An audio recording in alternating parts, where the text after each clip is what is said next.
dare I ask for everyone up? Can I get everyone up, please? I'm not getting up. Okay, I guess we're not getting up. But we got a fun show today.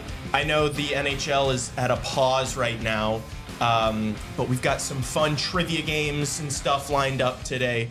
We're going to be talking plenty of Four Nations as that's kicking off today. It's game Is day. that really? Four Nations? Yeah. I haven't heard anything that? about this. They haven't marketed it at all. Yeah, I don't Four know. Nations. They've been keeping that under wraps a lot. We will be live streaming the USA-Finland game tomorrow. And then we're also going to be live streaming the Sweden-Finland game on Saturday. We're going to be watching a lot of Finland hockey, aren't we? I knew I should have bet on that team to win the whole thing. Most importantly, though, on March 5th, do you guys have any idea of what's going on March 5th? It's a pretty important day. That isn't a live show by chance, is it? It is, yeah. It's Really? a live show, but it's not just a live. It's an in-person live show. Oh. It's going to be taking place at Midwest Coast Brewing. At the game's at 6:30 versus the And Ottawa will Senators. the beer there be discounted if you show up? Yes, it will be. So Wow. discounted beer. Come hang out with us. Watch a Hawks game. It's going to be fun. It's our first one we've done, so we're really excited about it. So pull through, and we have a link in the description of this show with an RSVP link that you can let us know if you're coming, if you're not coming, if it's a maybe. If you're We maybe want everybody coming. We want everyone coming, so please come and see us. Please come. Please come. It'll be fun. It'll be great. And then follow us on Instagram, TikTok, Twitter. Subscribe To the YouTube channel. How Give about us the a 5-star Insta? rating. We're pretty close to 1,000 followers. I think we're like 71 away. So get us there before the live show. Yeah. We're climbing. It's been so fun. Like the longer we do this, it's so much more fun to see like the followers go up progressively as time goes on. The clip game is popping off. Absolutely. I also put out a poll yesterday for merchandise for hats and beanies. Definitely more interest in the hats than the beanies, but quite a few people actually are very interested in all this. So super exciting. We're probably going to put in an order today, maybe. So that's exciting. I'm pumped. And if you are at the live show, you will get first dibs at the merch potentially. So that will probably be the case here. So that's what I got. Awesome. Hell yeah, business is booming. CHR stocks on the rise. Yes, sir. It absolutely is. All right, what do we want to start with? What do we want to get into first today? Clearly there's so much Hawks news to cover with this break. I must say, I'm actually unironically really excited for those Four Nations because these 3 days without any hockey to watch has been kind of tough. So I'm actually really excited for this. Maybe I shouldn't be with the Four Nations and all that. No Russia, no Czechia, just but 4 games. But I'm actually really excited for it now. I don't know. It's the first kind of semblance of best hockey we've had to watch in nearly a decade. So I'm kind of amped up for this, but we'll get into that later. I guess maybe we should get some of the Hawks stuff out of the way first before we get to the fun stuff, right? No Russia, no who else? Who else is not there? Well, everybody else except for the Four Nations, right? No, Chechnya. You just said Chechnya again. Oh my gosh! Did I do it again? Are you serious? done it again. That's gonna be a running gag the rest of this show, isn't it? Do you guys know what Chechnya is? Yes, they did change the name back in Russia. No. Chechnya is a region in Russia. Yeah, that's what I just said. Yeah. Oh, is it really? Yes, it's where Hamzat Chimaev's from. Can they just go back to the Czech Republic and make it easier on all of us? Yeah, but the way you're saying it sounds like they would go back to the Czech Republic. Well, I'm not saying go back to Czechoslovakia or whatever. Yeah, no, Republic. The Czechs, yeah, definitely missing them in this tournament. But yeah, in terms of Hawks stuff, I'd say probably get the Teravainen first since he's our only representative in the Four Nations, right? Sure. He's been practicing on the third line. Which is interesting. I would have thought they've been playing with Sebastian Aho, somebody has a lot of chemistry with in Carolina, maybe up there in the top line with Mikko Rantanen, maybe his future teammate there. But it seems like they want him in a third line kind of defensive situation there with guys like Yoel or Armia. So, but yeah, I am curious to see what to expect from Teravainen in this tournament, right? I mean, kind of a secondary scorer, middle six guy, but what does his production look like? Is he one of their top offensive producers? Does he play in the PK? I'd imagine that's probably the role he has. What should we expect out of Teravainen in this tournament? Yeah. Yeah, he's also on the second power play unit. I agree with you Okay. though. Yeah. I do feel like a line of like Aho, Rantanen, Teravainen would have Yeah. made a lot of sense, but Yeah. yeah, he's on the third line with Haula and Armia. So I don't know. When I look at that line, I'm like, that's kind of like that's like a really good NHL third line. You know? Yeah, That's I not kind of like feel the same way. Like I look at this first line for Finland, you got Barkov, Rantanen, and then Lehkonen. Like, shouldn't Lehkonen and Teravainen be swapped? Like, imagine a first line of Teuvo, Barkov, Rantanen. Like, that's a hell of a first line right there. But man, anyway, and then yeah, Teravainen's flanked by Hull and Armia on the third line, which fair enough. But I don't know. I feel like even the second line, like you got Aho, Laine there. Why not Teuvo, Aho, Laine? Just a thought. Maybe I'm being biased as a Hawks fan, but I feel like Teuvo should be in the top six of this team, but they have him in the third line, so we'll see how that goes.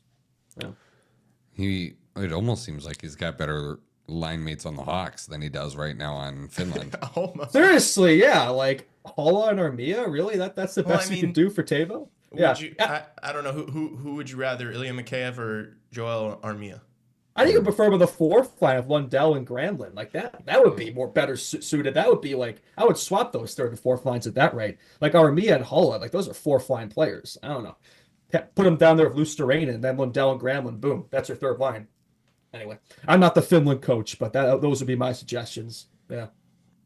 Yeah. Kind of interesting too. So I'm looking up how many points Joel Armia has this year. Joel Armia has 24 points in 56 games. So yeah, about a third line minus play. You know what I mean? Yeah, like that's as fourth third line. line Yeah. as it gets. That's And about Teuvo has 40. Like, yeah, third and a half line maybe. You know, like Yeah. that. That's what that reminds me Yeah, of. it's like the Lion King here. Yeah. I don't know what I like. I guess what I expect out of Teravainen is, you know, I don't know when the last time he represented Finland was. Again, these are all questions we should have probably had the answers to before kicking off the show. But I will say, look at his history. He popped off in the World Juniors 2013, 2014. He had 11 points in 15, 26 points in two World Junior tournaments. I want to say he played with them in the World Cup in 2016, but that's probably the last time he represented them. Yeah. so he played in the World Championships in 2018. Okay. Yeah. That was the year after the World Cup where he played 2 games for Finland. The thing is about, and I'm trying to think, did they win? How did they do in that tournament? I don't know. I think they won the World Juniors when he was there, but Yeah, I they don't think did. they won the other stuff, obviously, because Canada won the World Cup in 2016, and I can't remember who won the World Championships in 2018. Yeah. So the World Championships, and I'm looking at the roster now of like guys he played with. It was Aho. Teravainen finished second on that team in scoring. Rantanen was third. You know, Granlund was also on the team. Yeah, Miro Heiskanen was also on the team. A young pretty Miro Heiskanen. stacked. Yeah. My only thought is it's like it's what you say about, you know, kind of the same argument I've made with like the Leafs guys going for their countries.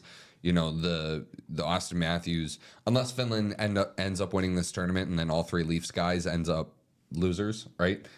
You're learning how to win, right? You're learning from the other guys in the locker room. You know, Mitch Marner has a lot to learn from Sidney Crosby and Nate McKinnon and Connor McDavid. Austin Matthews has a lot to learn from, you know, Jack Eichel and Matthew Tkachuk and those kinds of guys that have won before, right? You know, and Teravainen's a winner, but just, you know, it was a long time ago, right? You know, like Yeah. that was a long time ago that he won the Stanley Cup. He was a young kid at the time, and now, you know, you're further along in your career. You've played playoff hockey with the Carolina Hurricanes, but that's a team that was always like kind of knocking on the door. And I'm not saying that like this season is totally like, you know, killed the confidence of him or anything like that, but just to serve as a reminder almost as far as like what you're working for when it comes to the NHL team, right? That like I don't know if Teuvo is a very vocal guy in the locker room. You know, I know Yeah, he seems like a quieter guy for sure. Yeah. You know, but if you're one of the guys with the experience and the most recent experience, and you have the contract with term on it, you know, maybe you need to be more of a vocal guy. Maybe you need to be more of a, you know, a guy that pushes players to play the right way and, you know, commit to the finer details that go into winning, right? Yeah, I think he should be like that. I just don't really think that's his personality. Every time I see him, it just seems like a really quiet, introverted guy. Maybe that's just his Finnish personality. I don't know. A lot of Finns are like that. Yeah. No, I also just saw the Blackhawks put out like a little, I don't know, they were like asking him questions for the answer. You saw that. He just seems like such a reserved, quiet guy that like I can't picture him saying like, come being on, that guy. vocal I can't guy. even see him being like, come on, guys. Like I can't picture him saying anything in any sort of locker room. But you're right though, like considering his age and his experience and the contract, and he is like a damn good player. Like he probably should be one of those guys. I just don't think he is. But and look at this Finnish team too. He's probably one of the more experienced guys in this lineup. Looking at it, so yeah, there's an argument there. He probably should be more like that, but not every player is. Yeah. Yeah. I'm interested to see how he does. You know, if Finland has any chance really at winning some of these games, it's going to take a couple of things. Scoring. You need secondary scoring. You need UC Saros to stand on his head. Because that defense is, without Heiskanen, is brutal, absolutely brutal. They need to do kind of like what they do in like the World Juniors. They kind of just need to play a almost like a boring defensive game. You need to keep these close and then try to steal it at the end. Like you're not going to be able to go win a shootout against USA or Canada. Yeah, like the top end is definitely the weakest of the four. But like, look at these deep pairs. I'm just gonna read them off again. I probably already have, but Mikkola, Lindell, Valimaki, Mata, Vakanainen, Matin Palo. I can't even say a lot of these names. Yikes. Esa Lindell's gonna have to play probably half the game. Yeah. Yeah, probably 30-minute games for him, and then Saros gonna have to find his last year form. Yeah. Yeah, we'll see. But another thing with Teravainen too. Sorry to cut you off there, but like he's never really been an insane like top line producer. He's always been a really good like second, third line, middle six type of production, right? 50, 60 points. So like if you look at this team, it does kind of slot in there in terms of what he's been used to in his career. Second, third line, secondary scorer is kind of what he is. Yeah. Yeah, it just feels like he's the best player on that line by a while. Oh yeah, that's for sure. No question. Yeah. Yep. And that's Team Finland talk. All right, and that's the show. We'll see everybody. Tomorrow. Yeah. It's funny. I will say another thing. The Hawks are like, oh yeah, good luck to Teuvo in Finland. Why'd you say and Finland?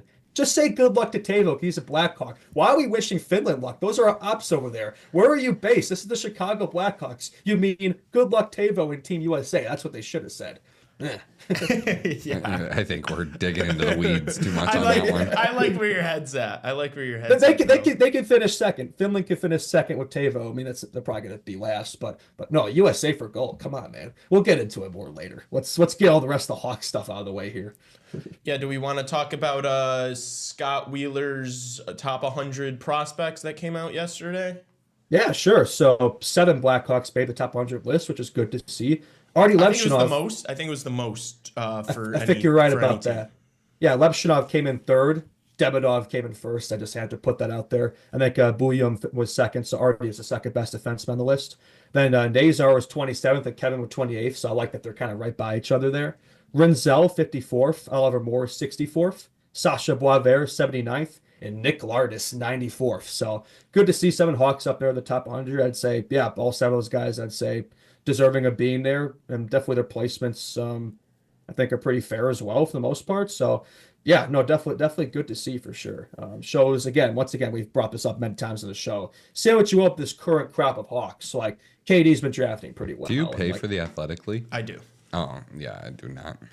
I do, just because I really do feel like a lot of the times the things that there's some good material in there. That Lazarus has to say is and like Scott Powers. Yeah, I feel like Lazarus and Powers are like kind of the main guy. I know Ben Pope is becoming like, I feel like they have more of the inside information, insider stuff. So I feel like there's a lot of stuff that Lazarus puts out that I like need to read. So it's like $1 a month or something. Like I'm paying more for a lot dumber shit than that. So you get a lot more in-depth Hawks reading material than some of this basic stuff from the others. I'd say it's probably the best in terms of insider information. Yeah, absolutely. Throw them under the bus. Who are you talking about? Bleacher Nation? No, I'm just kidding. Yeah, I'm trying to be respectful out here, but yeah, they kind of got some hot water there because they basically just reposted they basically just reposted Wheeler's entire Hawks thing in their article. So just to throw that out there, I don't think they're huge fans of that. Oh, really? Also, I kind of just did like a 2-minute promo for fucking The Athletic on the show, but whatever.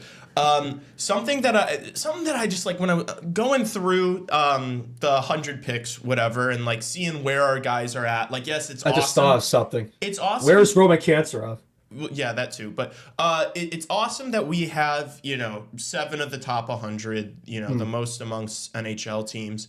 But there's just like certain picks in there of like guys that I felt high, Artie at 3. It's awesome that he thinks that highly of Artie, and reading what he had to say, he's still very bullish on him, which is a good thing. But it's like I can't help but think like, well, I wanted Ivan Demidov at that spot, and he's the number 1. And even like Boisvert at 79, it's like I remember when we was he like the 19th pick or the 18th? Where did Boisvert go? He went. I think he was 18, right? Yeah, I think he was 18. I really wanted Cole Eiserman. And speaking of Cole Eiserman, you see that game-winning goal he scored in the Bean Pot on Monday? That was silky. Like, that guy just shows up in the big moments. Yep. And that's something you cannot teach. No. Not every player has that. You either have that or you don't. Had a great World Juniors. Will have a good season at BU. I'm a fan of Boisvert. I think he's more a complete player, but Eiserman's just got that higher ceiling, that goal-scoring touch. It's like, I'm not sure how you could pass that up, especially after, drafting Levshunov over Demidov. I feel like that would have justified that more, but... Yeah. Absolutely. And so that's like my only like point and concern about it is just like when I'm looking at these guys and I'm like, oh, I literally would have, if I were the GM myself, I would have picked Hudson's these another different guy, guys. the Hudson brothers. I have my eyes on them, and they both dropped like 50, 60 something, and like both of them look like Cole Hudson's look like he's gonna be a stud as well, just like Lane. So, we have a lot of defensive prospects, but like some of them are kind of, do we know they're gonna make it or not? But the Hudsons look like sure things, man. And they're Chicago. They got that Chicago connection too. So no. And also in 23, passing on Gabe Perreault, I know we're bullish on Moore, but he's 64th here. I think Perreault was in like the top 10. Everything I see from Moore, like he's going to be a good second, third line kind of role producer, but like Perreault could be a star. Yeah, exactly. So that was it stinks that like my main takeaway from that is like, maybe it's great, but it could be even better. Hindsight, right? It's always hindsight. But no, I think overall, for the most part, I think Katie's been doing a solid job in the draft. I think it's only going to get better too. You look at the amount of picks they're going to have in this draft, so he's going to build on an already impressive prospect pool, and which is a good thing. That's where we want to be. Yeah. Can I be honest? I'm scrolling through this list here, and it seems to be just not really like he didn't. What is he going off of? Is that like a question you have? Like, no. Why is he choosing guys to be higher than? Well, so okay, I have 2 things about this. One, it doesn't seem like this is very surface level to me. You know what I mean? Like the lack of inclusion of a Roman Cancerov on here. There's Alexander Nikishin, who's arguably the best NHL affiliated prospect not playing in the NHL right now. Is he not even in there? No, not even on the top 100. Oh, which is wow! I thought I didn't see his name in there. Yeah. Yeah. So I don't know how you don't have Nikishin in here. Like he could be playing for the Carolina Hurricanes right now and would be a top 4 defenseman on that team. He's currently like captaining SK St. Petersburg as like a 21-year-old kid. And they gave him the C because they didn't want him to leave right away. Like, I don't know. So it just seems like with some of the Russian prospects, this is very much like shocker. What do you mean? I feel like all these North American scouts are always just like not. We've said this. I feel like the sometimes they're more biased because they're seeing more tapes of these North American guys versus the Russians. I feel like sometimes there might be a little bit of bias there. Demidov is the only guy in the top 10 not in North America right now. Well, Demidov's so good you can't even refute. You can't even be biased against him. He is no doubt the top non-NHL prospect. Dude, right I don't now. think it's a bias thing. I don't think it's a bias thing. If anything, I just think it's it's out of sight, out of mind. They're not even considering these guys. They don't even look. They're not taking as close of a look at them. Yeah, that's what I think it is. I don't think they're I don't think he was between Roman Cancerov and Nick Lardis in the 90s spot. I think he just has no clue what Roman Cancerov is doing in the KHL. Yeah. Yeah, that's fair. I feel like there's something to be said for that. I feel like a lot of Cancerov has flown under the radar of a lot of Hawks fans as well. Like I think people don't realize how good this guy is. Like he doesn't really get talked about as much. And I think when you have somebody like Ivan Demidov over there who gets all the attention, that's probably what's going to happen, right? Yeah. Yeah.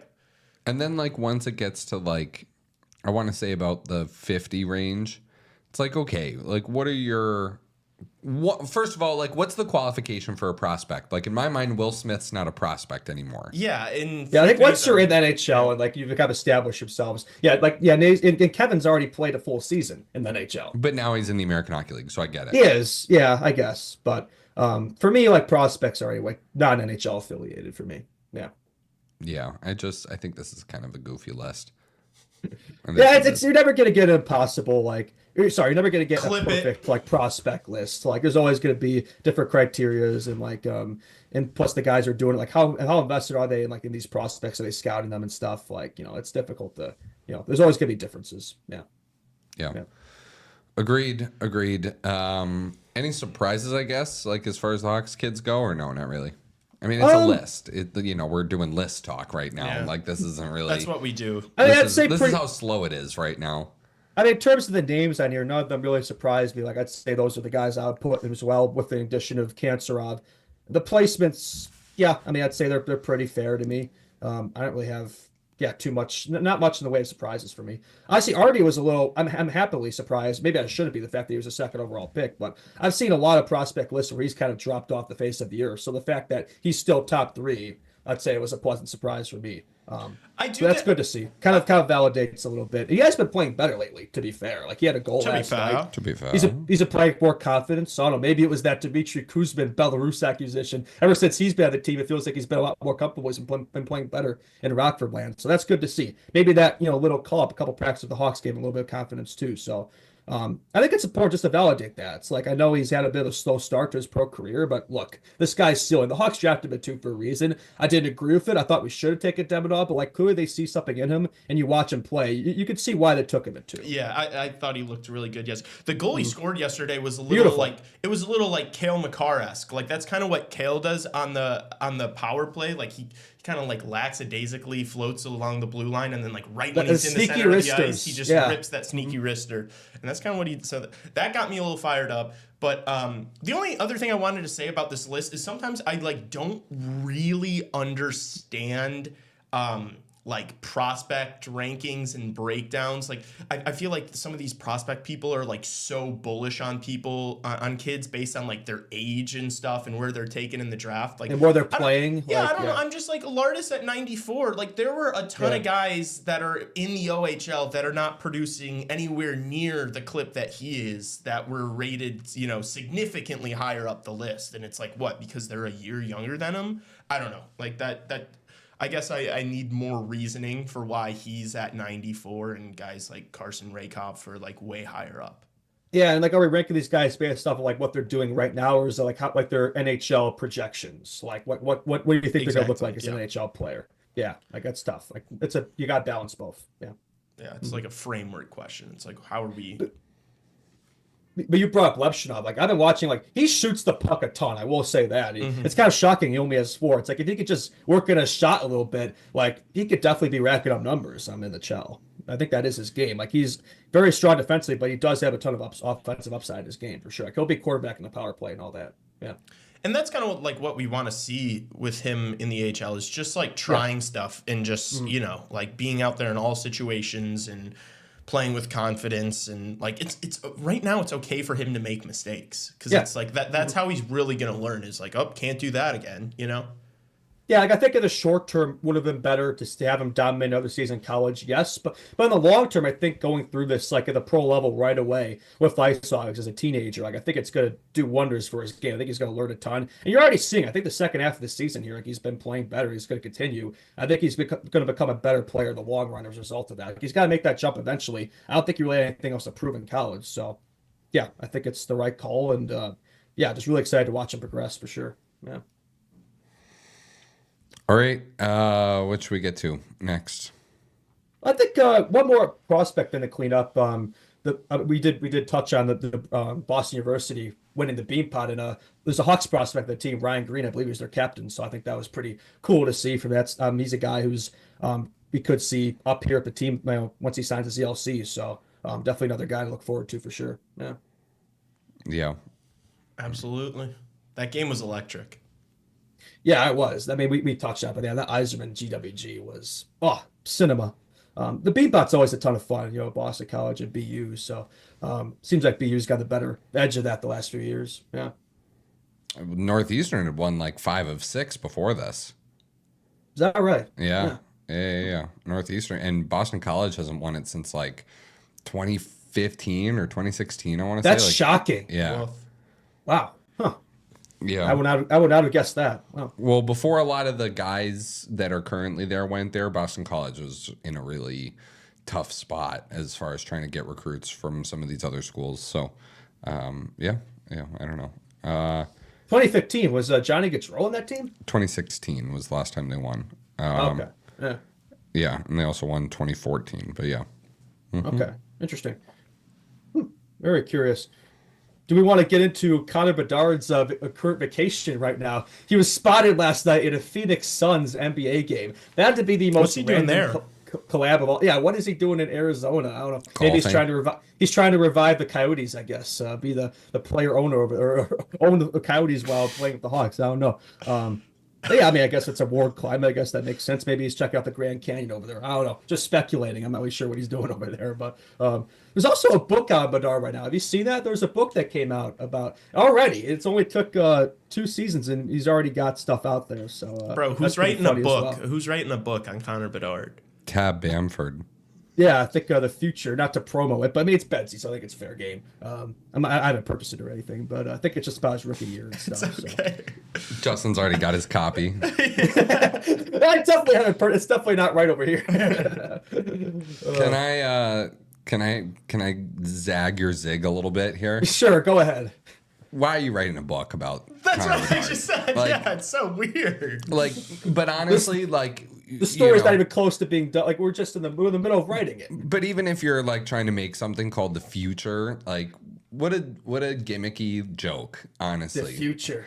Like, but like in all honesty, this kid's got enough pressure on him. We spend time here talking about biz, and I don't know if you guys caught. I watched like the first 40 minutes of Chicklets yesterday. Oh, and, they, Biz talked about it, and honestly, like I don't really disagree with anything Biz said. Connor Bedard has things to learn in the NHL. And then Ryan Whitney went a step further and said that like.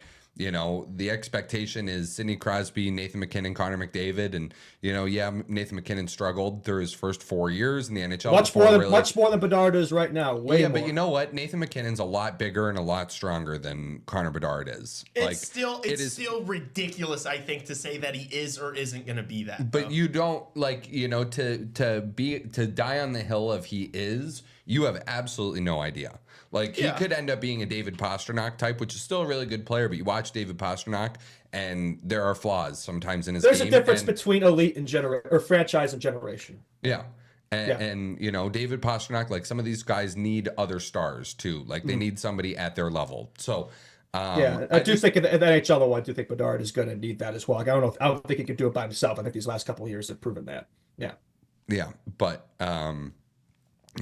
there are things he needs to learn, and, there's already enough pressure. I don't think with social media and everything like that, there's been a more talked about and scrutinized prospect entering the NHL than Connor Bedard, probably. Sidney Crosby, definitely, but that was kind of different. 20 years ago, no social media back then. And McDavid, like, it wasn't the same 10 years ago as it is now. Yeah. Yeah, you didn't have guys like Biz on TNT, You had other guys. Connor McDavid's game was criticized. Sidney Crosby got, chirped a lot for talking to the refs quite a bit. Connor McDavid gets called a diver a lot. So does Sidney Crosby. Connor McDavid still gets called, like, soft and some of these different things. And, I just... I don't know. I think the book, like, I think it's ridiculous. Honestly, I think it's weird, and I think the person that wrote that book should be like kind of ashamed of themselves, unless they have a real legit, like, you're a creep. Like, quit writing. Like, it's weird. It's weird. He's 19. Yeah, it's really weird. Imagine writing some sort of like book or something about Bedard, or like what would be even weirder than that is like somebody writing like a fan fiction or something. That'd be even weirder. But you know what I'm saying? I couldn't imagine that. Like what are you even writing about in the book? Like you're writing about things that exist in potentiality and not like actuality, right? Like I think there was one written about McDavid too when he was like around that age too, to be fair. Yeah, and I'd call that guy weird too. Whoever wrote that book. And I get Connor McDavid's Connor McDavid now, but I just it's is there nothing weird. more like like worth writing about? Like do these people have writer's block and they're like, fuck it, I'll write a book on this kid right now. I'll do it right now. Don't make me write a fucking book on this guy. That's like it's like, dude, write about something a little more like, I don't know, with substance. He's 19. It does feel like, it does feel like a bit of a cash grab. Like if you are going to write about this team right now, they're like, what else are you going to write about? Like, Yeah, who's the target audience for this book? Why do you need to write a book about it? Write about like if you're gonna write a book about the Blackhawks, like go ask Jonathan Toews for a sit down. Like, right. When the stories are done. Yeah. They're allegedly done. They might not be done. I don't know. I know Marian Hossa wrote a book. It's a good book, really good book if you haven't read it. But like try and get a hold of Duncan Keith. Try and get a hold of Brent Seabrook. Like you really need to be Showtime's bothering. Still playing, but yeah, those guys, I'm sure. What about Crawford? Yeah. I don't know if it's like That's some like weird that. money Sharpie. grab. Yeah. I don't know if it's like some weird money grab thing or if it's like I don't know. Like if you're just like being weird about Bedard, like just quit being weird. Like stop being weird at Bedard. It's cringe, right? Yeah, I can imagine that type of anyway. Yeah, no, I trust me, Justin. We know. But El Ruse in chat said that hockey romance is like skyrocketing in the romance. I mean, look, since there's a lot of Quinn Hughes material out there. Yeah. Just like an enormous. Why do you know? Dude, this kid's crazy. I wouldn't know. I just know. Well, I do know that like the hockey romance TikTok, like the hockey romance portion of TikTok is really big. Yeah. Gosh, the edits and stuff out there, you wouldn't believe it. Like, I know. There's a lot of really good Bedard. Away from your There's a lot of really good Bedard. Like, lift it up. You have hands. Holy cow! It's gonna be so loud. It'll be better than it being quiet, not being able to hear. I muted it for you, Lee. My God, like the puck buddy culture at the moment is something else of a lot of these young studs in the NHL. It's called book talk. It's called book talk. I'm being corrected in the chat here. Book talk, but NHL hockey book talk is weird. Yeah, I mean, I guess it's not weird. It grows the game. Yeah, I guess through you do wonder lens. How can we be sexualizing the game a little more? That's what we need. What's the thing that it's like if what there's like some rule out there, like something that it's like, oh, if you can think of it, it exists. Rule 34. Rule 34. Yeah, like if you can think of it, it exists, right? So, yeah, I mean, it exists out there. It is something you do wonder about, though. I mean, these long seasons, these long road trips and stuff, I don't know. I'm sure stuff happens occasionally. Hockey book talk. Justin's like, it is stuff that you wonder about. And it's like, well, I don't wonder about it. What do you mean? What do you mean we? We. Who's we? Like Breaking Bad. There is no we. Yeah, by you. What do you mean you? This is getting a little slippery here, yeah, folks. This is really slippery. We've got Speaking of slippery. To play. Oh, yeah, I have a game for you two. Want to start my game or you want to start your game? Oh. Let's play games. Let's play a game. Am I gonna have to? Is this a game where I'm gonna have to dust both of you, or am I gonna have to carry both of you? Carry. All right. So me first. Yeah. You first. All right. So this is a game where you two are combining. So I want you two to come together to name the top 10 point producers in the history of the Blackhawks. Like single season or no, all time. All time. Top 10 leading producers in Blackhawks history. You have 3 strikes. Okay. Is there a time limit? Nah. No. We have plenty of time to filter this Hawks hours, so I think you two will be able to do it. Yeah. I'll set a timer for 5 minutes. 5 minutes. I think you can do it in 5 minutes. I think you could do it in half that. Dude, time. I'm so bad with the old players, dude. Top 10 all-time Hawks players. Points. Yeah, points, yeah, all time. That's right. Yeah. Okay. Look at these names. You'll be able to name most of them. There's maybe a couple here you have a hard time with. I can always give hints if you want. Yeah. Okay. Chat, don't give it away or exit out of the chat. All right. I'll try to keep track. All right. All right. We ready? I'm going to start this timer. All right, let's go. Okay. Kane. Yeah, Patrick Kane's the easy one. That's one. Yeah, he's That's 2. one. Yep. Taze. Yep, he's 6. Is JR in there? He's 11. Just missed. That's Okay, one you strike. Just don't just waste all our strikes here right off the hop. Chill. Go. My God. Go. What do you mean go? Oh, you took Jonathan Taze and Patrick Kane, dude. You're welcome. And then Someone's got got us to do a it. strike. Like, holy dude, you are crap. such a crybaby. No, I just I like to win, dude. I Just hate think of the greatest Hawks of all time. Think about those numbers Bobby up Hall. there. There you go. Yep, he's Okay, 3. Yep, My God, Lee. Stan Mikita. that's right. He's number 1. You got 4. Okay. I need to think. If you want hints, let me know. No. We're only at 4, right? Well, give me another minute or so. We see. There's got to be. Let's talk this out. Yeah. Like, who. Hossa probably didn't play long enough. No, can't be. No, Hossa. That wasn't a guess. Don't confirm our Yeah, guess. no, Don't yeah, confirm no, our yeah. guess. I know. Don't. I know. Yeah. Could, like, Chelly be in there? He didn't play long enough for the Hawks.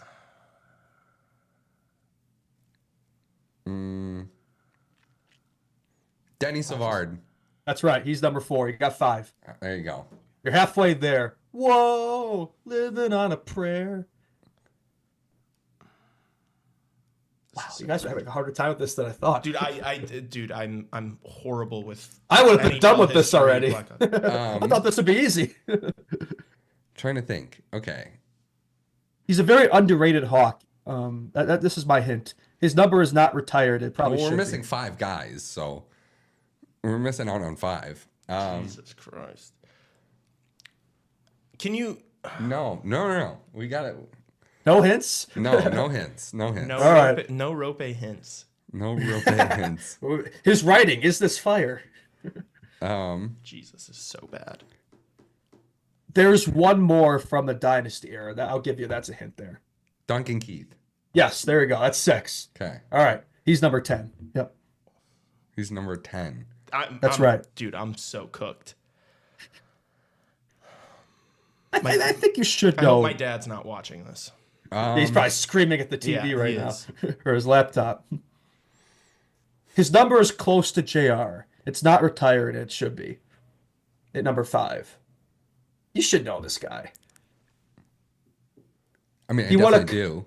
He won a cup, but not with the Hawks. Should I give you the era? Esposito.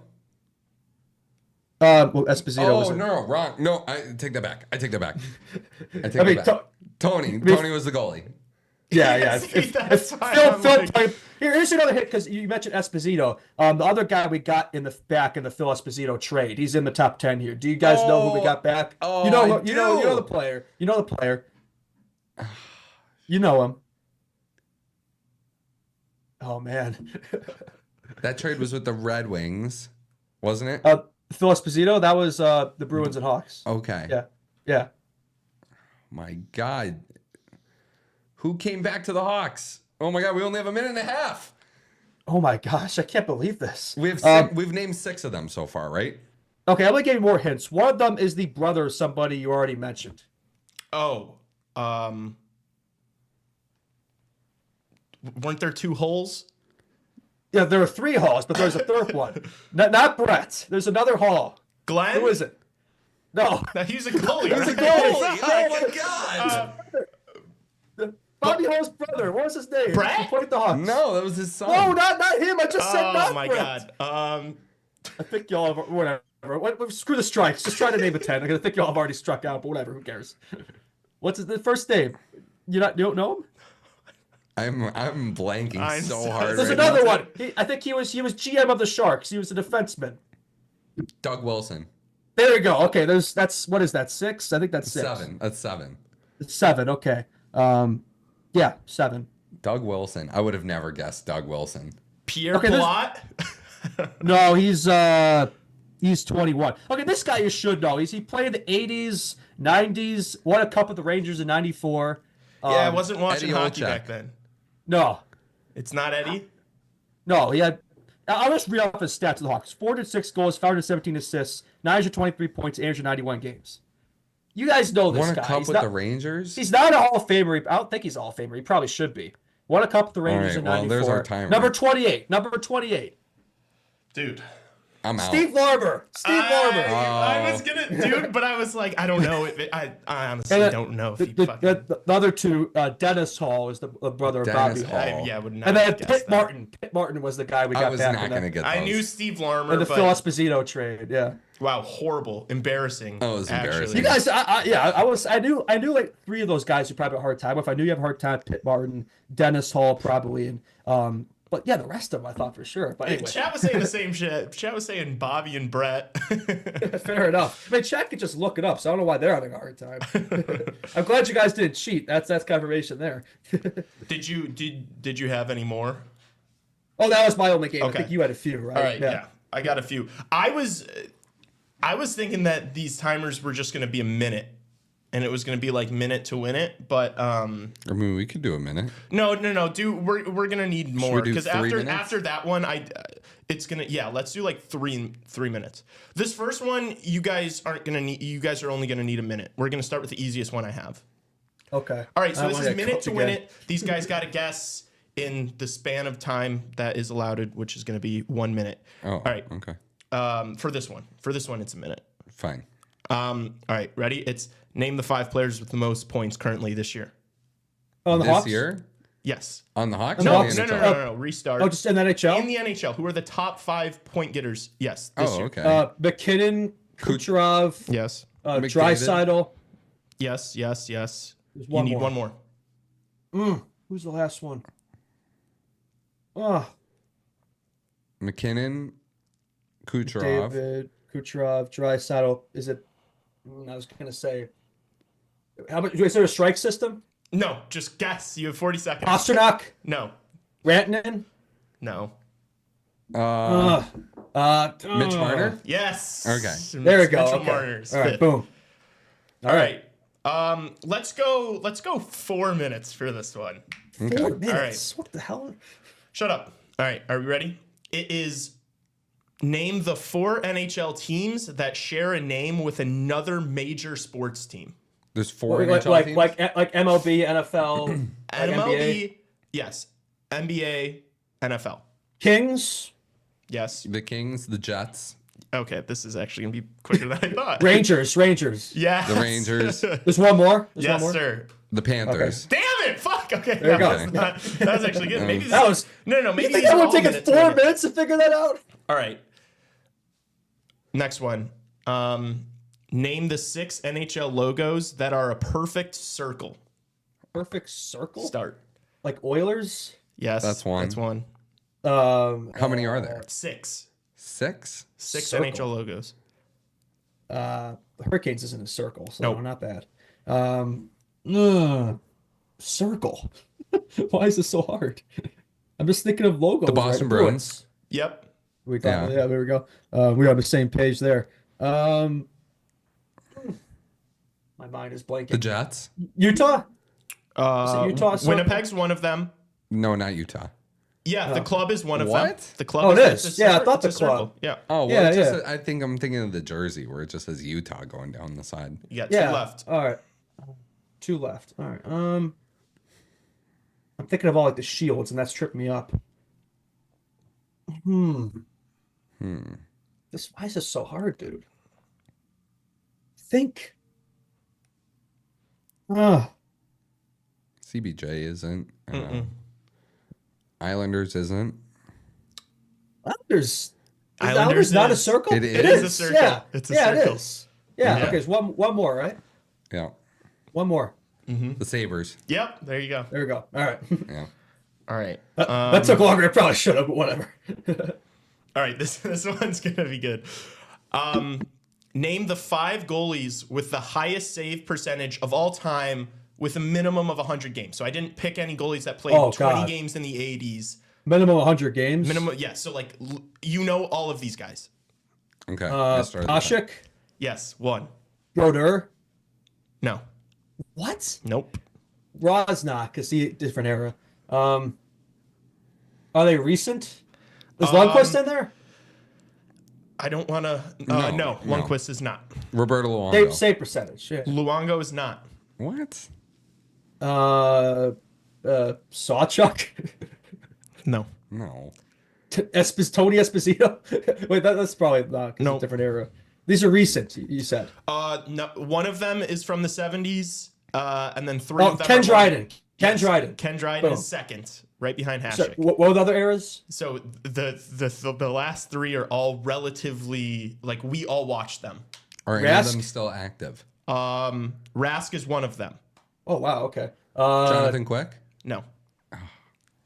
No, not Crawford. Just kidding. Because he has the same percentage as Lundqvist, I think, which nobody talks about. Recent. Tim Tom? No, that's ridiculous. No, Is it Tim Thomas? It is Tim Really? Thomas. He's one of them. Wow. This Okay. last one is a doozy. Is this like barely over 100 games or something? Is this a tricky one? He played a lot of games. He's just severely underrated. Really underrated. Played a lot of Pecorine? games. Well, Price isn't underrated. Andre Pavlik. No, I'm just kidding. Bishop? Yes, it's Ben. Yes. Yes. All right. Boom. Ben Bishop is All right. fourth all time. That is, yeah, I will say, like, of all the great goalies in his era, like, he doesn't really get enough like attention Any love. at all. Yeah, no, not at all. Okay. Hey, you got any more? Yeah, my last one. This is a bit of a random one. Name the 5 players with the most goals in the 2015-2016 regular season. What? Five Kane. players? Kane's in there. Hold on. Yes. All right. Kane, Ovechkin, Yes, those are 1 and 2. Crosby. No. Crosby. No. Fuck. This is just a minute, by the way. Steven Stamkos. No. 2015-16. Come on, think. Malkin? No. Nope. No. Any other Hawk? No. Panarin wouldn't. No, he wouldn't have been in there. What Panarin? What 15-16? Panarin? No. No. 15-16. Now McDavid was hurt that year. That was his rookie year. Why is it so hard? So Was how many Ben do we in have? there? Jamie 3. Ben? Yes, Jamie Benn is third. You have the Yeah, top 3. You need 4 and 5. there's 4 and 5. Think. Jeff Carter. Sagan? That's a random one. No. 2015-16. Both of them have kind of bounced around the past couple years trying to win cups. Taylor Hall? No. Well, not the one cup. Bounced around the last few years. We're under. Why is this so difficult, dude? Jesus. This is the trickiest one, dude. You're like, oh, it'll be a minute. Taze isn't in there, right? No. No, one of these guys has played for Florida, Florida. St. Louis. Tarasenko. Yes. Oh, yeah, there we go. He was good in that era. Who's last one? Give He's hint for not the trying last to one. win cups. He is winning cups. Yeah, that's true. What's the hint for the last one? Has also played on the Dallas Stars. So playing the Stars. Mike Bandano. No, I'm just kidding. No. Joe Yes, Pavelski, yes, yeah. it's Pavelski. Yes. Okay. Boom. That took longer. Probably should have, but whatever. We got there. Oh my Games. God. Fun games. Yeah, good stuff. Well, that was 2015-16. That was the year after like that random 14-15 season where Ben won Art Ross at 87 points. I mean, it just shows how far the NHL has come the last 10 years. Yeah. Yeah. Oh God, my brain hurts after that. Yeah, that was a lot. It took a lot Yeah, out I mean- of us, didn't it? Well, this is the day to do games. I mean, there's no games that happened the Also, last chat, 3 days. chat, and, please let us know if you guys enjoy us, if you guys enjoy game time. a lot of good clip content. It's game there. time. No, I'm just kidding. Paul Stasny, Corey Perry. I love all the guesses in chat. Yeah, I don't know. I didn't even think. Yeah, no, good point. That was prime Corey Perry back then. Yeah, not Unk Corey Perry. All right, you guys want to hit a break? Yeah, and then we'll get into some Four Nations. I've never been more excited for anything in my life than this Four Nations tournament, boys. I'm really pumped. I'm pumped. Okay, on a scale of 1 to 10, I want you How guys to pumped? give me. Well, no, I want you guys to give me Pumped your me? excitement. Can I finish the both of you for No. God's sake? Give me your excitement. All right, I'll see you all later. Like Shorzy. I'll see y'all. No, stop. No, I was just gonna say, give me your excitement level from last week to this week for this. Last week I would say like a 5. Now I'd say a 7. Okay. I would say last week a 3, this week a 6.5, 7. 6 and okay. I went from a 4 to an 8. 6.9. Yeah. I went 4 from to an 8. 4 to an 8. Yeah, Matthew Kachuk's. Yeah, we'll get into it. All right. That's the Four only time Nations Tassos talk. gone from 4 to 8. Yeah. Four Nations talk when we return. Keep it here on Chicago Hockey Radio.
Mr. President, get down!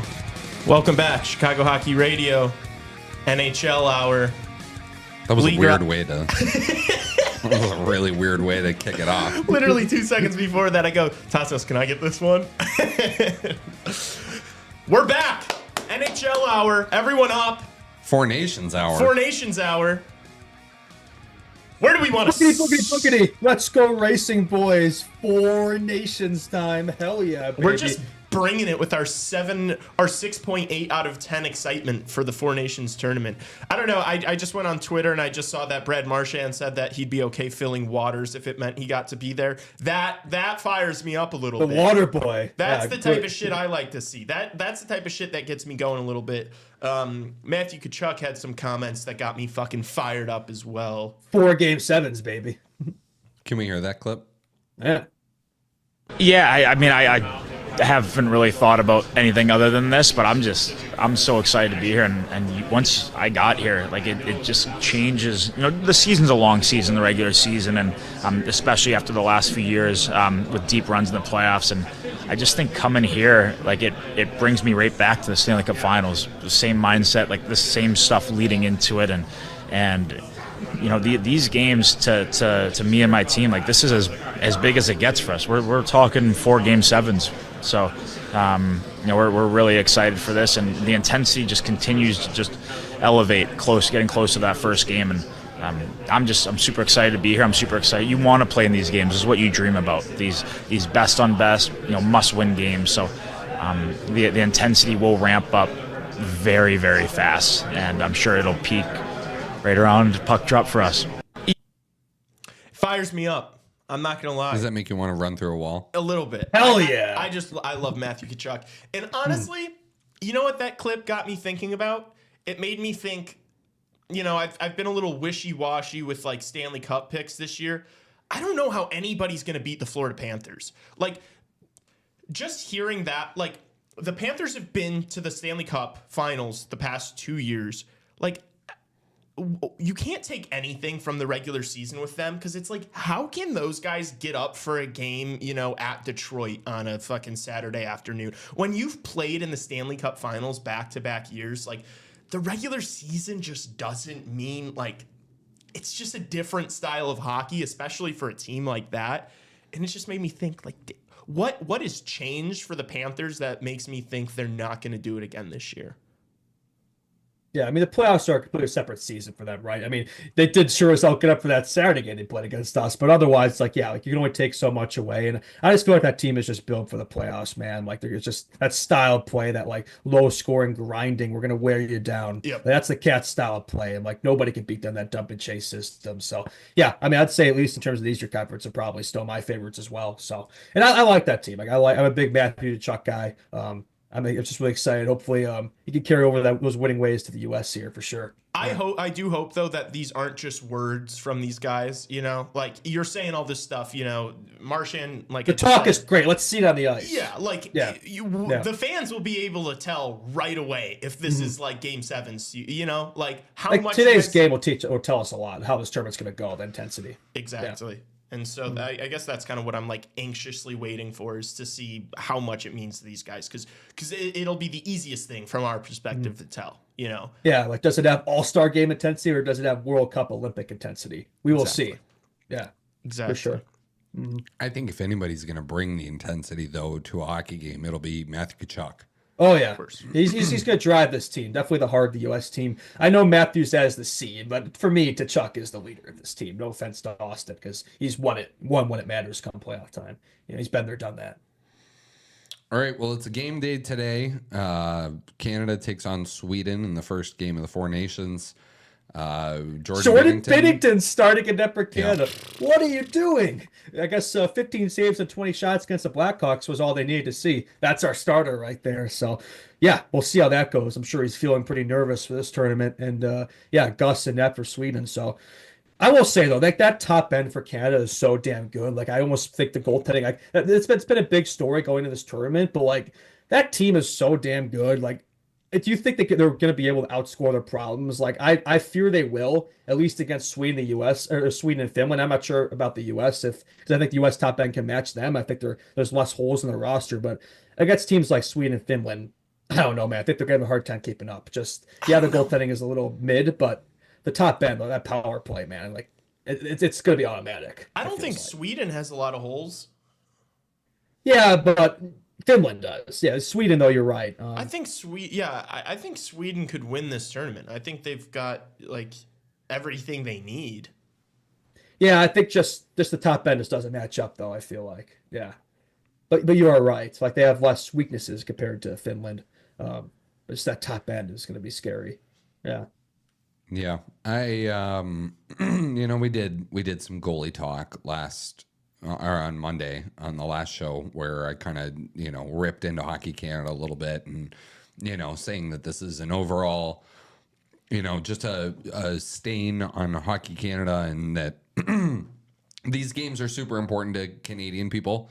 And I still feel that way. I think, Canada's really put themselves in a tough position here. And, I guess Jordan Binnington's just always been the guy for them for when they pictured something like this, 2 years ago, 3 years ago, when maybe talks of stuff like this, best on best international competition, started surfacing again, in the wake of the NHL missing the last Olympics in Beijing in 2022. Playing best on best international hockey is a thing that the NHL players want and always have. I said that on a show too, that the NHL started for. It's been almost a decade now. Yeah, and the NHL does use this as like leverage over them in bargaining negotiations. So, the interest is always in the NHL doing something like this. Like they want to get on a set international calendar where every 2 years is an Olympics, or every 4 years is an Olympics, and then a World Cup, Cup every 4 years, so that you get something every 2 years. And the NHL makes money on this. Like a lot of people were calling the 2016 World Cup the world cash grab of hockey, right? So big picture, I think Canada's strong enough to, make up for some of these deficiencies in net. But, I also wouldn't be surprised to see like Austin Matthews and Jack Eichel snipe a few over his shoulder too. Here's another thing for Canada. Like, I think it's fair to say they have by far the most pressure on any of these four teams in this tournament. And that could be a good or a bad thing. A lot of these games are taking place in Canada as well. And I know it's different, but after the way those World Juniors went, just like the state of Hockey Canada right now, it definitely feels like they kind of have to win this. If they don't, that's probably not a good look for them. Is that fair to say?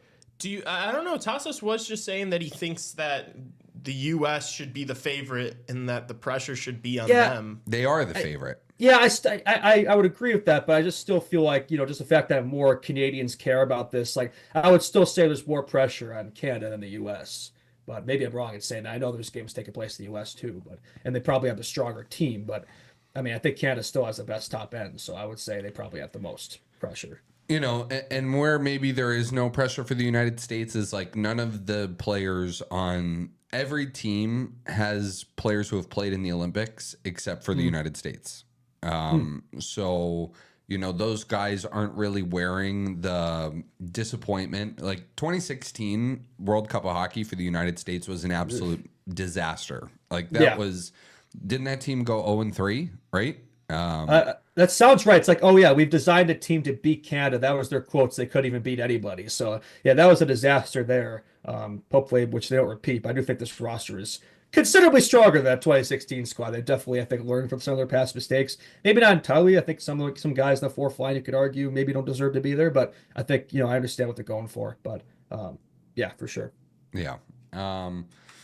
So maybe the U.S. is going in there a little bit more carefree, a little bit more, hey, this is the first time that we're doing something like this. This is the first time we've, played all together this current generation of American superstars.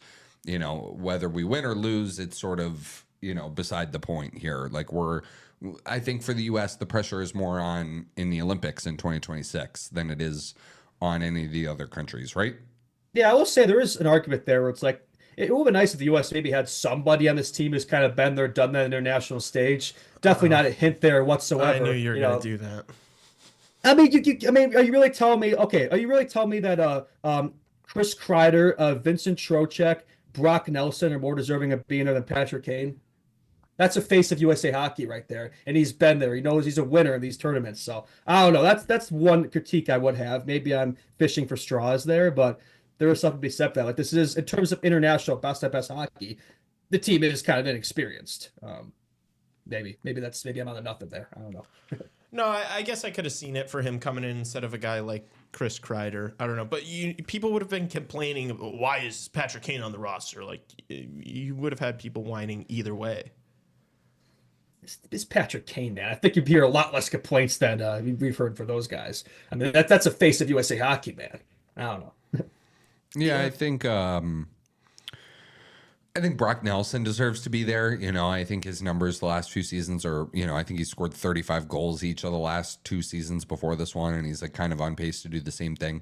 Kreider, 50-goal guy a couple of years ago, that makes sense. Trocheck is the one for me that, and I get it, I might have New York Rangers fans jumping down my throat saying that I'm, not watching the games or whatever. I just think that there's better options that you could have brought, maybe. Yeah, there's Tage Thompson, Cole Caulfield, Clayton Keller. Like, as good as this team is, there's still a lot of talent left off this roster. Like, Canada's been critiqued for some of their misses, but I would say the U.S. probably had no more puzzling ones, to be fair, except for goaltending. Like, that's obviously what everybody talks about, but yeah, just a thought. I don't know. Yeah, Tage Thompson's the big one for me. Yeah, that's your guy. I mean, and another thing that Brock Nelson looks so old, dude. He's got to be the oldest 33-year-old of all time. That's what New York Islanders hockey would do to you. He literally looks like he's like 51. He's got like gray hair. He's like, what are we doing? There's another guy. Brady Shea rocks the gray hair. He's like, and he's like 30 years old, and he looks like he's 50. Another thing for the U.S. that makes me nervous, like that Quinn Hughes, losing him, that hurts. Like that really hurts. The decor is still very solid. Like, don't get me wrong, but you just can't really fill that hole. But I mean, at least we have other guys who can. Like, it was much worse for Finland losing a guy like Haskin because there's nobody else on that decor who can do what he does. Whereas the U.S., you still got guys like Fox who can kind of fill that void, I guess. Yeah. Yeah, and Werenski's been playing like out of his head. So must be said. Yeah, he might get heart consideration the season he's had. Yeah. Yeah, no. You got Hellebuck and Ned. I mean, the top three lines are really good. It's really just that fourth line of an issue with. So yeah, I mean, in terms of, the U.S. definitely has the least amount of holes, I would say, of all the four nations. We should be able to win this thing off the back of Hellebuck, honestly. Like that should be the difference maker. You'd assume, just like with how good he's played this year. I mean, the past few years, clearly the best goaltender in the NHL. Like, But also a guy that hasn't been able to get it done in the playoffs. that's true. You bring up a good point. And if these games are playoff-like, Yeah. I know they want to spread the wealth a little bit, but I would have loved to see, and maybe we'll still see a Tkachuk brothers line. I think with them flanking somebody like, I don't know, Matthews. Yep. Be kind of fun. Yeah. Right now they got Matthew on the first line of Eichel, and then Tkachuk on the third line of Miller. We'll see how that. Again, these are just preliminary lines. I'm sure they'll change up plenty throughout these games in the tournament, but just kind of some critiques there, I guess. Yeah, and it'll be interesting to see kind of what they do as like nuclear options. If the game's close and they need a goal, it'll be interesting to see like kind of who they start wheeling out then.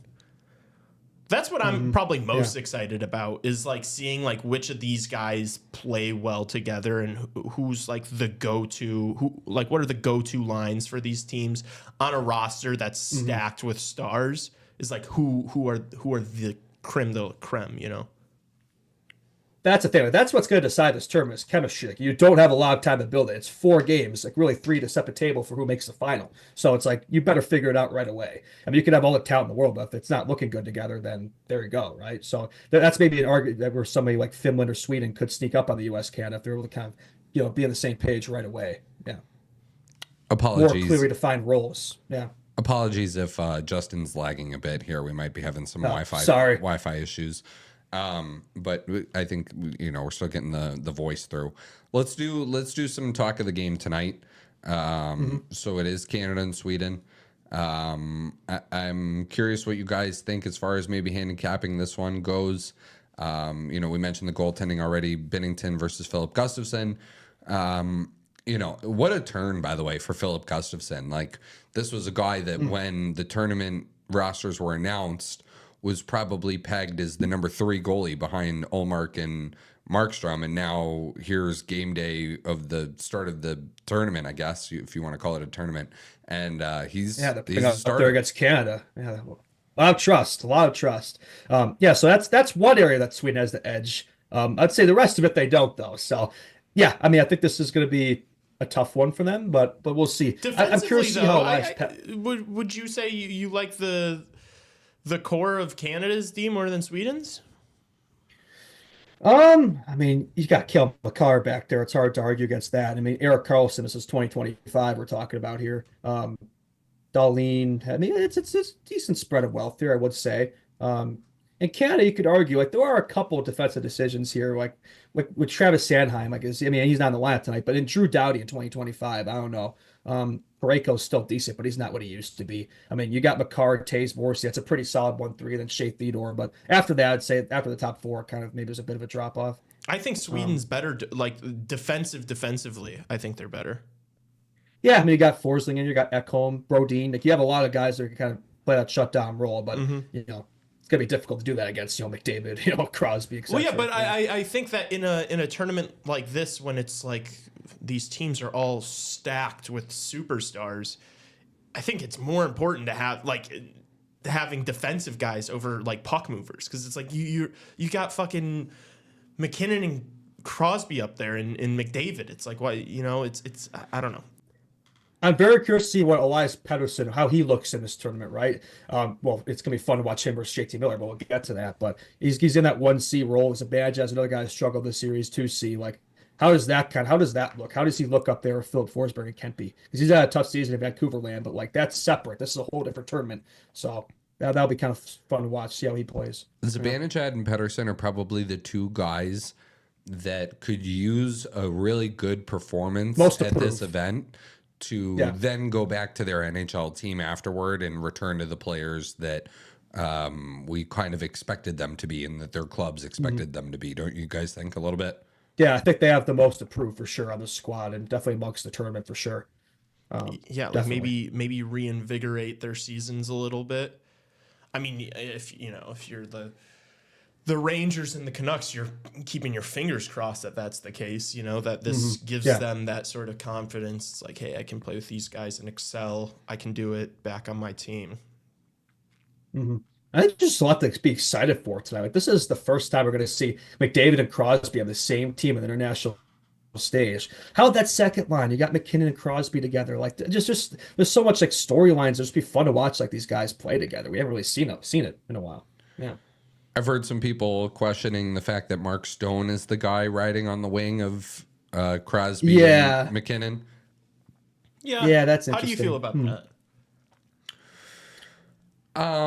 Yeah, I mean, better him than Brad Marchand. Yes, better him than Brad Marchand. Maybe get Jarvis up there. Is it better than Seth Jarvis? Is it better than shifting Braden Point to the wing? Is it better than Mitch Marner, who's currently on the top line with McKinnon or McDavid and Sam Reinhart? I don't know. Yeah, playing the third line is kind of interesting. I don't know about that. Like, he definitely seems the most out of place. Like, he should be in the top 6.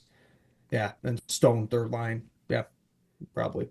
Yeah, I mean, Stone's gonna have to be more of a disher, Like and I know Crosby's an elite passer, but Crosby is like a do-it-all kind of guy, right? Like, I would have loved to seen Marner on that line personally, but yeah, and maybe move Point up to the top, and yeah, I don't know. I think this is gonna be interesting how it shakes out. Travis Konechny is in the lineup now. He was out for an illness. But he was. So who is the guy? Maybe he should be on the third. Drop Marchand down. Yeah. Who's the guy Sam on the Bennett? outside? Oh, it is Sam Bennett. Yeah, it's interesting. Yeah, not really. I'd take him as a center over Cirelli. I'd take him over. Yeah, I would agree with that. Yeah. Get some of those meat dog and a bone type of mentality in there, right? Yeah, get some nails in there. there. That's a fourth line player you want, like him, and imagine Bennett and Hagel on the fourth line. Oh, that'd be gross. Yeah, that's a missed opportunity there. Maybe they're saving that for the U.S. Yeah. Well, the other thing too is John Cooper's not going to scratch his guys. Ah, there we go. Yeah, there's the Coop mentality there. Yeah, I guess they got that chemistry, so that makes sense. Yeah. You can see they're going for that a lot in this lineup too. Like obviously you got Taves and Makar paired together. That makes sense. So definitely trying to rekindle chemistries here. Yeah. Bennett has the least amount of points on the team among forwards. Yeah, he's playing the fourth line though. Yeah. Yeah, but Cirelli has 7 more points than him, and Cirelli is a plus 18 this year, and Bennett is a minus 12. Yeah. So on a really good Florida Panthers I'm just thinking. Yeah, I'm just thinking in terms of what he provides, like with physicality and stuff. I think you could use that in a tournament like this. Yeah. Yeah, I hear you. Yeah, if Cirelli's your guy, that's fine. Cirelli's not my guy. It's Coop's guy. I'm looking at not to switch gears here, but what is Lucas Raymond doing on the third line for Sweden? Or how about Jesper Bratt on the third line? Yeah, like they should be up. They should be up there, man. Like you told me, like I know Raquel's had a good season, but like you told me he's on your top 6 ahead of those guys. I don't know. Yeah, I would have moved Brad up with Zibanejad and Nylander, but But I mean, that's going to be one of the big storylines of this tournament is like how do you spread your talent throughout the lineup, and like what's the best way to do it? Like, do you stack all your highest skilled guys in the top 6, or do you have them play bottom 6 roles? It's like what's the meta here? It'll be interesting. Yeah, it seems like at least to start, teams are going for that type of mentality, right? Spreading the wealth. But I'm sure we'll see more nuclear options as this tournament progresses. We get to those final games for sure. Yeah. I mean, but as far as Raymond in the top 6, if he's playing on the right, are you going to play him higher than Nylander or Kempe? No. So. Yeah, I want to think. Yeah, I think Jesper Bratt is like a. Sweden might actually have a better third line than Canada. I think. Look at that now. I would tend to agree. Yeah, fourth, even not the fourth line. No, not the fourth line. Not the fourth line. But the more I look at this defense, the more I can kind of see Lee's point though. I do feel like it matches up pretty well. I'm not saying they have better defense, but I do think they're pretty close. I think I'm going to bet on Sweden right now, or maybe I'll take the plus 1.5. The one area Canada clears them is like the top 6 is way better, more top end, but it's like you could argue Sweden has less holes. Sweden's fourth line is the struggle bus line though. Yeah, but I mean, they're Elias Lindholm, Vincent Nyquist. Those guys have all had terrible seasons. Terrible. Yeah. And it's not like any of these guys are really going to shut anybody down. Like they're just kind of out there plugging the holes. No, Eriksson Ek is probably their top shutdown guy. Yeah. They're not fourth line players. Yeah, no. So that could be an area where trying to match them up against, expose them when they're out there type of situations of line matchups and stuff. Yeah. Yeah, another thing I'm interested to, and this game will probably lend us a bit of how this is going to go, But how are they going to call the games? You know, like how are the refs? Is this going to be like a parade to the penalty box? Are the whistles going to be kept a little tighter to the chest? You know, what's the I hope standard they just gonna let them play. Also, I hope they just let them play. But man, like I look at this Team Canada power play unit. Yeah, I think they're going to want to get them. I think they're going to want to see those looks as much as possible. Crosby, McKinnon, Reinhart, McDavid, McCarr. I hope they keep the whistles away, but I doubt it. They're going to want to see that the goal scoring and stuff in this type of tournament. You know, Yeah, but also if how physical are these games going to be? Like if these guys are more worried about not getting injured than they are, laying the body on someone to set the tone, there's going to be less penalties, and I don't know, the games are going to be more boring. That's also like something super interesting tonight is like, it's not even just like pace and energy. It's like who's hitting anyone. Is that going to be a thing, or is that like, No, there will be hitting. You think? Oh, I know. You think it's going to be physical? It's going to take one hit before they start hitting each other. it sets off a chain reaction. I mean, to Chuck, man, it's like 4 Game 7s. He made it sound like, I mean, again, that's just words, but like he made it sound like, yeah, these are going to be like cup style atmospheres here, for sure, which would be nice. I mean, there's an argument like, would you rather see less penalties and more of a pure game, or like, well, like maybe it's less entertaining though. So this is like, what do you want? Do you want kind of faster, higher pace games, or do you want a bunch of like whistles, but maybe lead to more like goals to the power play? I want to see Matthew Tkachuk take a run at Sidney Crosby and just see what ensues. Yeah, fair enough. Would it be like the Buffalo Sabres reaction after Tage Thompson gets killed, where everybody just kind of skates around and is like, what? I don't know about that. I don't, dude. I don't. I think it's like a reasonable point to bring up that maybe these guys aren't going to be that physical in this. And like a lot of these guys are just teammates for like the first time for like the short term. Like, are they going to have the same level of like, will they step up for a guy the same way they would on their team, right? Like that happens, right? That makes sense. Mm-hmm. Yeah. There's that same brotherhood mentality. I don't know. I think you guys are way off base. I hope, dude. I'm not saying I hope I'm off base, but I'm concerned that this is not going to be as like crazy legit. Like, well, you're not going to see them fight. You're not going to see these guys fighting. Like, there's no fighting really in international hockey. I know there's not going to be fighting, but I'm worried that this product. There's a chance this product is not nearly as good as you're like building it up to be. That is a possibility. Yeah, no, I agree with that. I just think that when you're representing your nation, like, it's different. Like, the energy is different. The feeling is different. Like, they've been the pictures and the media day and the skates and the practices. And what if nobody shows up to these games? I mean, I know they've been struggling with ticket sales, but they're not.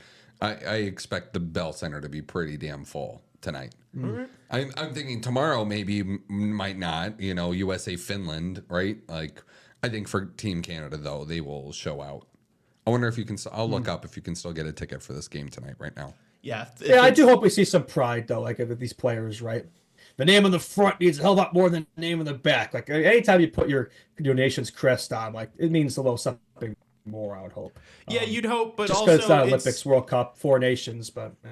It's also different when you're about to go for a playoff run and you're making millions of dollars, and this doesn't mean anything. I hope they leave that aside. Like, I hope they're not thinking about that. I mean, of course, I'm sure it's always going to be in the back of their mind, but I do hope they leave that stuff at the door and just kind of treat this as its own thing, What are the total? So this is interesting. The total goals is 6.5.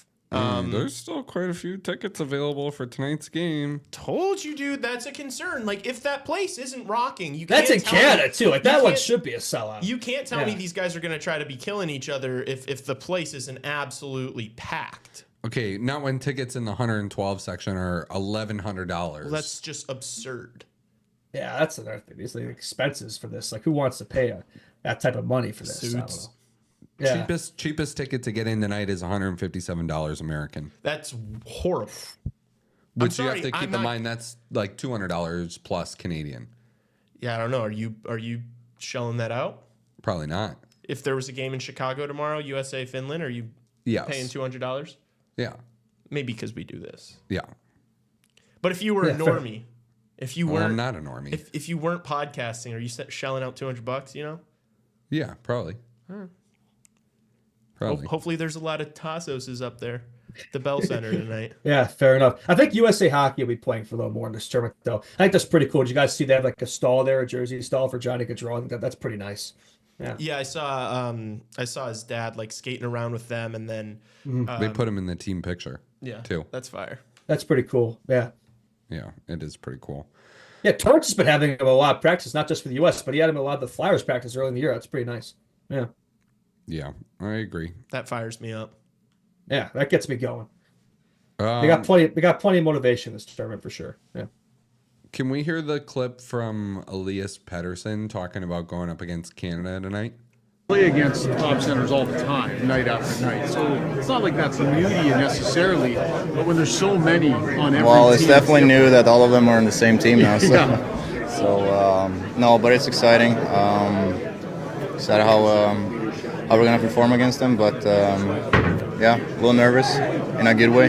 So yeah, it's just excited for puck draft. play against Yeah. That concerns me a little bit. What? I don't know. Like if I'm gonna be betting on Sweden, I don't want him saying how he's nervous. I want to be like, Your yeah, first line center saying how nervous he is? yeah. I'd rather him be like, we got Okay, guys I'm too. jacked you know? up. Let's go, man. Like, dude. That's what I'd be so like if I'm on Team Sweden, I'd be like, yeah, they got some crazy talent, but so do we. Like Sweden's got, we just said fucking Jesper Bratt and Lucas Raymond are on their third line. Like Sweden's got guys too. That's what I'd want to hear my guy saying. It's like, And I almost want to be in an underdog situation in a tournament like this, like with less pressure almost. Like I do think Sweden and Finland have like by far less pressure compared to the US and Canada in this tournament. So you think that would also maybe favor them a little bit. The betting odds seem to suggest that as well. Both of them seem to like everybody seems convinced it's gonna be a USA Canada final. And I hope it is. I think that'd be more fun to watch, but it could well be different. Yeah. I think somebody's going to get suspended during this. really? Yeah. Wow. Oh, yeah. What? That's a prediction. Yeah. Why not? Let's throw some hot takes out there. I don't hate it. Yeah, I think somebody's going to get run from behind and they're Brad gonna- Marchand. Maybe. I don't know. Like you think of a guy that's Yeah. going to be pretty otherwise ineffective, maybe feeling like he needs to do too much, right? You go out there and Yeah, the you end water up- boy. Yeah. Is this a must-win for Canada? Yes. You got to think, right? And I mean, pretty much all these games are must wins because, like, especially like you want to win the games against Finland and Sweden, because the U.S. is gonna be a tough one. So yeah, But this is a must-win. Yeah. Yeah, I agree, and I think it's the same thing for the U.S. tomorrow. It's like if you don't, Oh, beat yeah, I Finland, mean- like, good luck, because then like you pretty have much everybody thinks the U.S. is the top team, and then Finland's probably the weakest. So yeah, Yeah. Then you have to. Then you literally have to beat Canada. Canada. And same for Canada. Twice. Like if they lose, if they lose tonight, if Canada loses tonight, you have to beat the United States. Otherwise, you're playing a meaningless game at noon on Monday. Mm-hmm. So there's almost an argument where it's like you almost kind of hope that they both lose, so like that Saturday game means a little more. I mean, it's already going to mean a ton as it is, that USA Canada game, but if imagine like they're both in must-win situations to make the final, yeah. yeah, I just hope it sets up that we don't have two meaningless games on Monday. That would suck. Yeah, that's fair. Yeah, the format is a little what's odd. What's the path to that happening? Canada winning, us winning.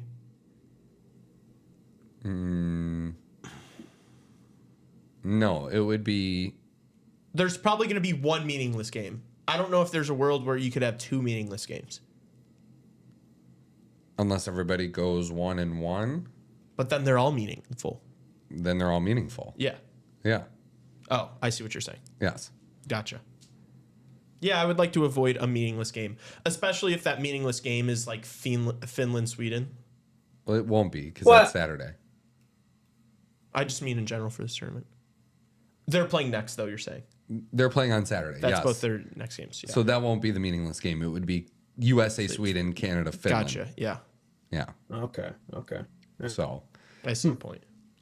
also quick programming note. I will do this again on the stream tomorrow and on Friday's show as well.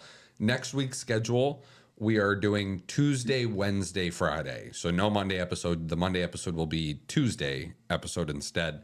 And it's because of the Four Nations games going on during the day. We don't want to be podcasting about the games. Well, what's up? while What's they're up with happening. that?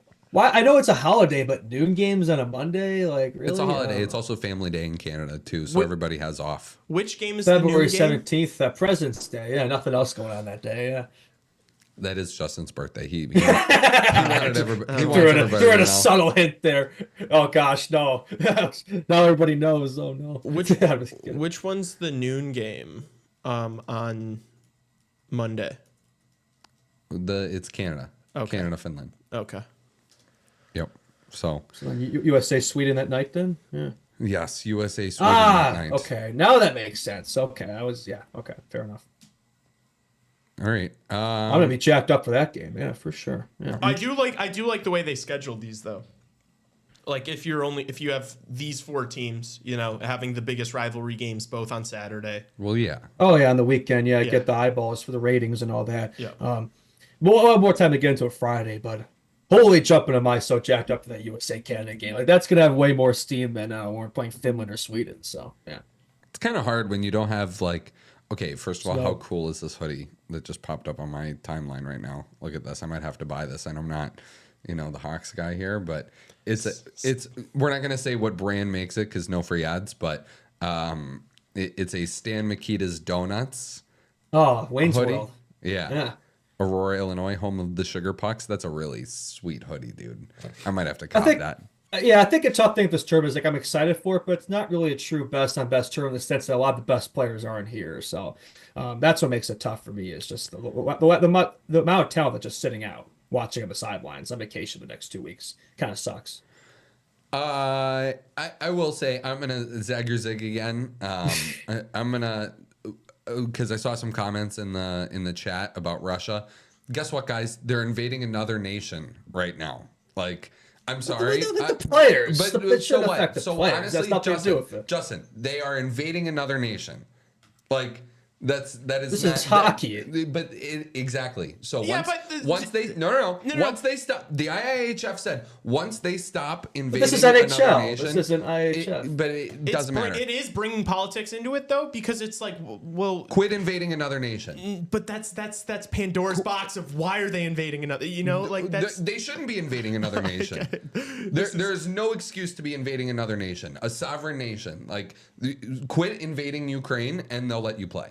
yeah. But Russia's response would be like, U.S. breaking NATO agreements and stuff. So, this is a crazy conversation to have on the show. But yeah, but there's definitely arguments to be made that this is on the U.S. just as much as it is on Russia. Okay, well, it's not. So, it's not. Well, hopefully that gets resolved because I do think international hockey will be a lot better when they're back in the mix. Yeah. Yeah. Yeah, well, then quit invading Ukraine, Well, and you'll is be that- allowed to play. The United States has invaded countries all over the world for the past 5 decades. Who cares about those Middle East countries, we man? play- Nobody cares. Yeah, it's like Moving on from this topic. we're playing in all these. It's like we're doing the It's same different. shit. I don't It's know. different. Oh, what's that throwing up there? It's different, and you know that too. So don't don't be dumb. Yeah. All right. Yeah. Just like this is gonna be good. Like this is and the other thing too is the reason you don't have Czechia and Switzerland and Slovakia is because you can't fill those rosters with all NHL players. So Yeah. The Czechs. Are we sure about the Czechs though? I feel like they have at least that amount of players. Maybe I'm wrong. I don't know. No, I'm sure they'd be there if they could. they would need to pull from Europe to Yeah.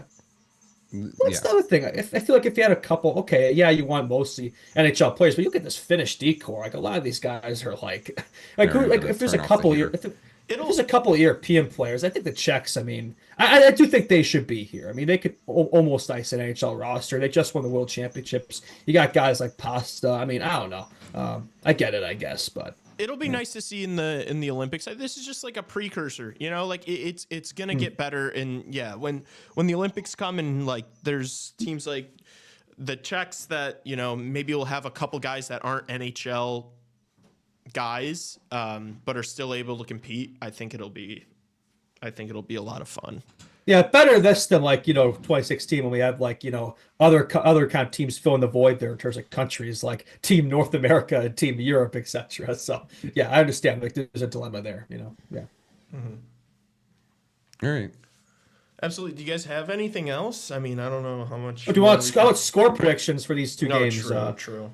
Yeah, so Canada, Sweden. I am curious to see, like, will these be high scoring games? Will they be low scoring playoff games? Like, and because there's a lot of talent, so you would think that translates to goals, but that doesn't always work out. A lot of these types of best games actually are very low scoring, where like nobody can kind of break open. But I'll say tonight. Wait. Before you give the prediction, the total goal number on the sports book for the Canada-Sweden game tonight is 6.5. It's over or under 6.5. The USA Finland game tomorrow is 5.5. So probably just I guess I don't know. Maybe because I don't know. I actually can't explain that one. Yeah, I think I'd say Finland likes to play that defensive style, slow the game down, make it close, and then try to steal one. But I'd argue Canada and Sweden are closer together in terms of closeness than USA Finland. That made no sense what I just said, but you know what I mean.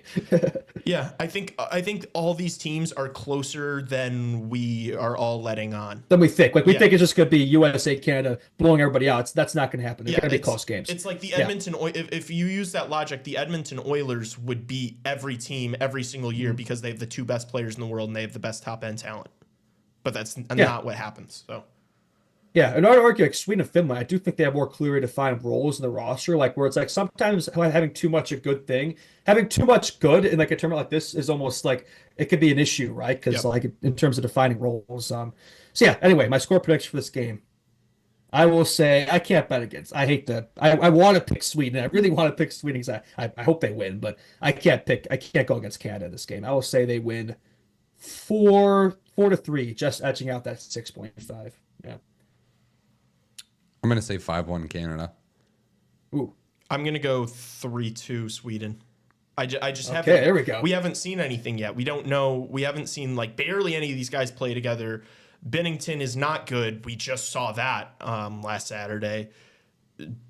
Canada being minus 265, not enough for me to pick Team Canada here. So I'm going to go Sweden, narrowly edging.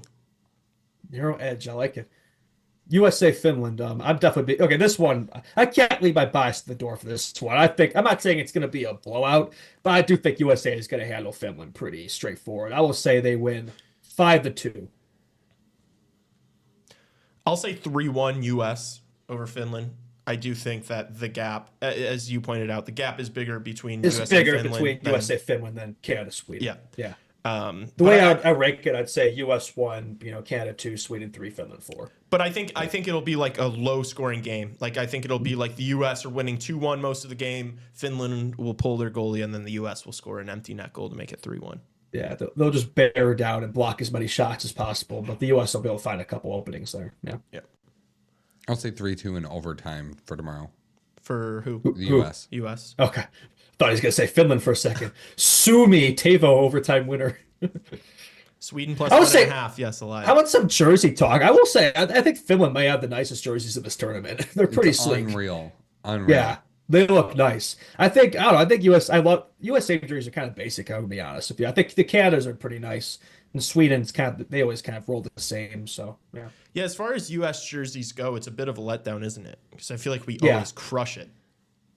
Yeah, these don't really do it for me. Maybe they look better on the ice. Sometimes jerseys look better in actual action versus just the renderings. Yeah. Yeah, I always like the light red, white, and blue that the national team development program wears. I like the 80s throwback with the USA and the white. Clean. Yeah, for sure. Mm-hmm. Yeah, like that's what you should be wearing. That's what I'm showing Lee the NTDP jerseys, but I think they wear those at the World Championships too. Yeah, those 2018, 2019. I have like a 2019 game one. Those are really nice, like the USA, and like just like the colors are really sleek and all that. Those are my favorite. Yeah. Yeah. Okay, so let's do final. Who's in the final? Who wins it? And then tournament MVP. Okay, this is so basic, but and everybody's going to say this, so I'm not going to be any different here. But I do think it's going to be a USA Canada final. I think US MVP. I stole your to Chuck. You can say the other one if you want. Yeah, I'll go with the future Blackhawk Brady. Really? No, shut up. I was gonna say. I'll go. I'm not even gonna pick a defense. I'll go Hellebuck. I'll go Connor Hellebuck. I think that's gonna be like the way if we do it. you're going to be talking about Connor Hellebuck, so I'll go with him. All right, I'm going to say Canada, U.S. in the final because that's what the NHL wants, and this is, remember, an NHL Ratings, event. money. Yeah, that's what they want. They don't want a USA. They don't want a USA Finland Imagine final. Sweden, Finland. Oh my gosh. That would be funny, but you'd get a lot of people in Sweden and Finland. Nobody watching shows up. Nobody's gonna show up to that game. It's in the U.S., right? It's in Boston, the final. Nobody's showing up to a Sweden and Finland final. And I don't want to be like a slap in the face that NHL, like creating this money grab tournament. Like I don't want that, but at the same time, it would be pretty funny. Yeah. So my prediction is USA Canada. He's definitely missing. No. I Canadian asset. No, Tassos Leafs fan. I mean, go with your gut. Yeah, just worry. My head says the United States, but my heart says Canada. Oh, should be the other way around. I hate you. Yeah, give me Canada. Even though I don't think they're gonna win, but give me Canada just to be different from Justin. And all right, fair enough. Who should be the MVP? Cale Makar or Connor McDavid? They're not going to give it to Cale Makar. You sure? Yeah, to beat out like McKinnon, Crosby, or McDavid, he's going to have to score 3 points a game. Okay, then Connor McDavid. There you go. Connor McDavid. Well, that's what the NHL wants right there. Yeah, obviously. Well, they've wanted McDavid to win the cup for a while, and it hasn't been happening. So hopefully we'll keep that trend going. I don't actually think Canada's going to win though. Yeah, it kind of it'd be very fitting if they just collapsed in this tournament, but I don't know. We'll see. All right, what else do we have, fellas? Anything? I don't think so. No, I think we'll have a lot more to say when we actually a lot more. It's all these speculation right now. Yeah. And when we see 2 games, when we see every team once, like I think we'll have a much clearer picture of where this tournament's going to go. Exactly. And, I had Elia Anderson in chat here asking if the game is going to go over or under 6.5 tonight, and it's like we have no clue what this is going to look like. So like I wouldn't even want to try to pick an over and under. Like I would wait to bet until the weekend until we see a few games. Honestly, no, I'd take a side. Like I'm okay with taking a side because I think there's value there, but I have no clue if these are going to be crazy shootouts or if it's going to be super tight checking Stanley Cup final type 2-1 game. So.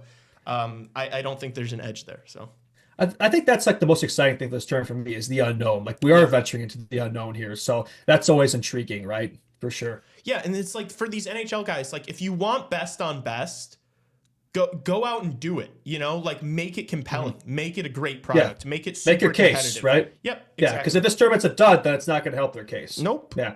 We'll be seeing that World Cup of hockey. Yeah. Absolutely. Can I share with you guys something personal? Yes, please. I'm day 1 of a water fast. I'm giving it a try. So just water for today and tomorrow probably is what the plan is here. So this guy's going to be dead and angry on the show tomorrow. No, well, we don't have a show tomorrow. So we have a live stream, but I'll be I'll be in the producer's chair, so it won't be that deep. Just yelling at me. Yeah. Do better. All right. Yeah. No, I don't know. Have you ever done a water fast? No. Would you? I have. What's a water? What is fast. this? It's just drinking water. It's no food. No food, just water. Oh God. I've heard it. Actually, no, I did do something kind of like that. Effect. Yeah. Well, I wouldn't be able to hit nicotine doing it, but I get super. I have like blood sugar, like heart stuff, and so I get super shaky if I don't eat over a period of time. So I don't think I'd be able to go a whole day without like completely collapsing. Justin, thoughts? I think I've kind of done like these diet things before, like not all just water, but like you can't really eat much of anything. So I've done stuff like that, and it hasn't really worked for me. So I'm an eater. Like I need to eat my nutrients and my meats and my proteins. Like I couldn't, my carbs. I need that stuff, man.